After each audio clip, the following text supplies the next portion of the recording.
kenal orang secara quick check, maknanya cepat punya check lah, kan?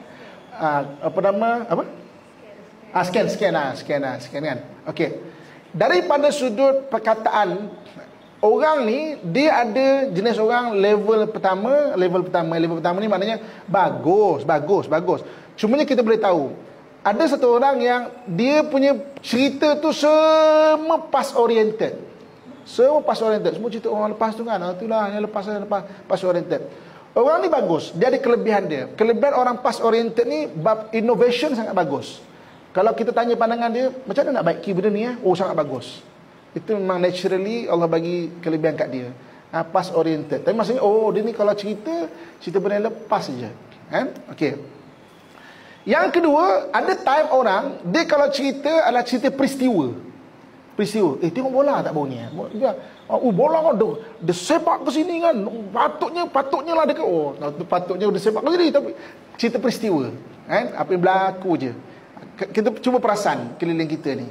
Maknanya berbeda peristiwa. Benda-benda yang berlaku je. Padahal sama-sama tengok bola tu padahal. Sama-sama tengok bola.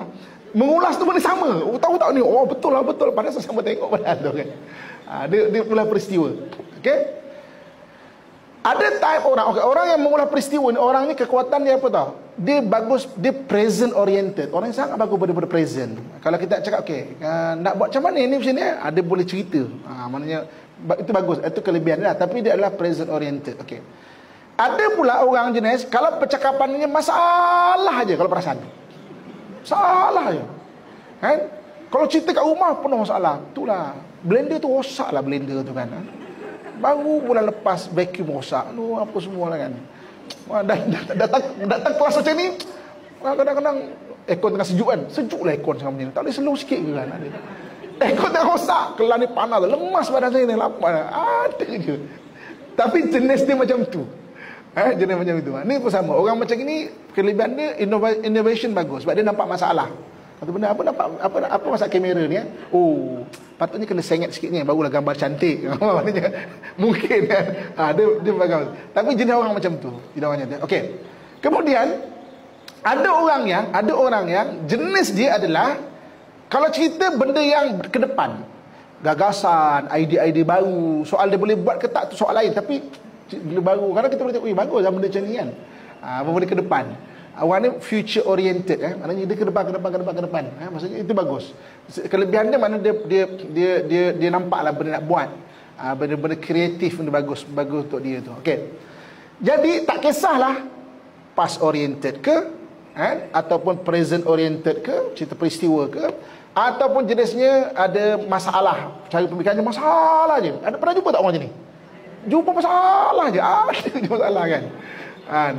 Tapi itu jenis dia tau. Jangan pelikir dia. Kau ni apalah, itu jenis dia. Nak macam mana? Itu memang kalau dia tak perasan benda tu, dia akan grounded dengan benda tu. Kalau dia tak perasan. Kalau dia perasan, dia hadir kelas hari ni, aku jenis macam ni ya. Dia akan explore sisi yang lain. Itu lebihnya ilmu. Ilmu ni kita nak dapat part mana nak baiki diri. Kalau tak, kita akan grounded, kita akan terperangkap dengan dengan keadaan kita rasa feel good dengan keadaan kita tu. Kita tak perasan padahal tu. Dan mungkin tadi kita ada menyebut bagus, baik saya sebutkan. Dia tu memang macam tu. Tapi itu ilmu Okey. Tak kisahlah kita sama ada kita cara mikir masalah aja ataupun future. Kadang future bagus. Kita boleh fikir benda yang baru ke depan. Okey. Apa beza kreatif dengan inovatif? Kreatif ni from zero, tak ada apa-apa sampel, dia boleh fikir, nak buat macam mana. Inovatif ni dah ada satu sampel dan penambahbaikan. Dan inovatif kadang-kadang lagi bagus daripada kreatif. Kreatif kadang mungkin idea tu boleh dilaksana, mungkin tidak. Jadi maknanya tak kisahlah kita ni adalah past oriented ke, present oriented ke, ataupun future oriented ke, janji perkataan jangan menyakitkan orang. Itu benchmark bagi Islam yang bagus. Okey, contoh macam tadi kan, ada orang past oriented. Okey, cerita masalah aja, janji jangan menyakitkan orang. Apabila cerita masalah, menyalahkan orang lain. Dia kan, inilah blender rosak ni apa semua. Ini semua tu punya pasal ni kan. Pasal tak salahkan orang pula kan. Ini semua ni pasal tu menyakitkan orang. Okey. Ataupun dia jenis orang yang apa tadi? Orang yang peristiwa. Cerita peristiwa tapi dia ni tak betul ni kan. Tak patut ni dia jurulatih kan. Patutnya dia kena ajar sepak macam ni. Kenapa kau tak jadi jurulatih? Kalau kau yang tahu sangat kan. Maknanya menyakitkan orang. Ataupun jenis tadi masalah. Tadi masalah past oriented. Apa cerita-cerita lepas. Atau masalah. Ataupun future oriented. Future oriented. Okey. Patutnya kena pintu ni kena ke alis sini ni. Maknanya baguslah. Pintu ni ke alis sini ni. Awak tak kerti ke? Tak belajar ke? Belajar 4 tahun jadi engineer apa nak mau jadi arkitek tak boleh fikir. Kan menyakitkan orang. Kan? Dia tak kisahlah jenis kita tu apa. Man salima muslimun min lisanihi, dengan lisan dia. Kan? Kita kena faham aku ni jenis mana jenis perkataan aku jenis masalah ke, past oriented, past ke, future ke, present ke, peristiwa ke, apa jenis apa. Wayadihi, dan juga tangannya. Tak menyakit kawan dengan tangan dia. Dengan tangan dia, dengan apa yang boleh dibuat lah. Sebab itu sampah jangan buang merata. Kan?